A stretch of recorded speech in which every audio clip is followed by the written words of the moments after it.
Bonjour, j'utilise des cartes microbit pour aborder les problèmes de programmation dès la classe de 6e et je souhaite que chaque carte soit remise à zéro après son utilisation, ce qui ne prend pas beaucoup de temps pour une seule carte mais qui peut s'avérer fastidieux lorsqu'on doit remettre à zéro, resetter ou mettre le même programme sur une vingtaine de cartes.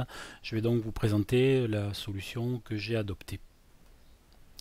Donc, comme vous vous en doutez, il faut d'abord relier l'ensemble des cartes à un ordinateur. Pour cela, j'utilise deux hubs USB qui relieront l'ensemble des cartes à l'ordinateur portable. Il ne restera plus qu'à écrire quelques lignes de programme sous DOS que je placerai dans deux fichiers batch séparés.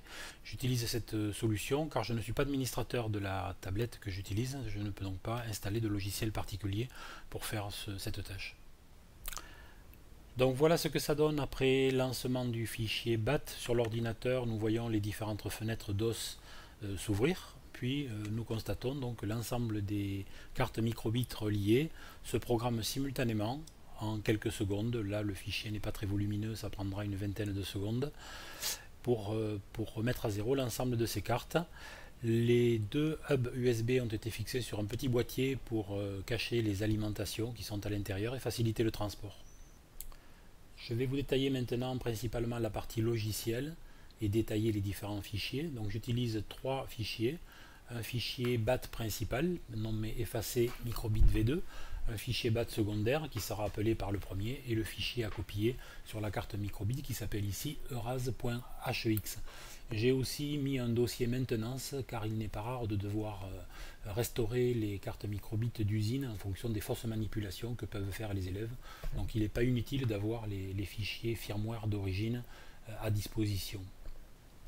Le fichier principal qui est retranscrit ici va tout simplement tester l'ensemble des lecteurs qui sont connectés à l'ordinateur portable.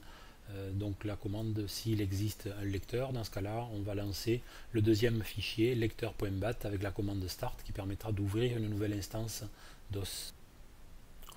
Le deuxième fichier BAT qui s'appelle ici lecteur.bat récupère en argument le nom du lecteur, la lettre du lecteur, va effectuer une vérification, à savoir si la carte connectée est bien une carte microbit, s'il ne s'agit pas de notre lecteur, un lecteur réseau par exemple R ou U. Si c'est bien la carte microbit, dans ce cas-là, le fichier euraz.hex sera copié et la carte sera resettée. Voilà.